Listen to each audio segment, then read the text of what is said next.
百里負米。負米公子金，寧辭百里遙。新榮親已沒，猶念舊渠勞。春秋時期有一個名叫仲由嘅人，係大聖人孔子嘅弟子，深受孔子喜愛。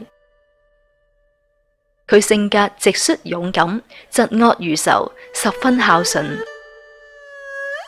小時候，仲由家裏好貧窮，為咗減輕家庭負擔，佢經常到野外去採野菜嚟當食物填肚子。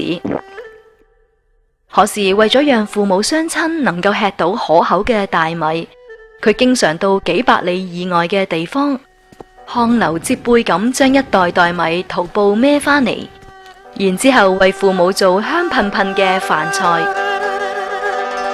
父母去世之後，仲由南遊講學到咗楚國。楚王非常敬佩佢嘅學問同埋人品，於是封佢做咗大官。從此，仲由家中嘅糧食堆積如山，每次出門隨行嘅車馬就有100乘。每當仲由食住美味可口嘅佳肴，坐喺舒適嘅馬車上面，佢就會諗起自己嘅雙親。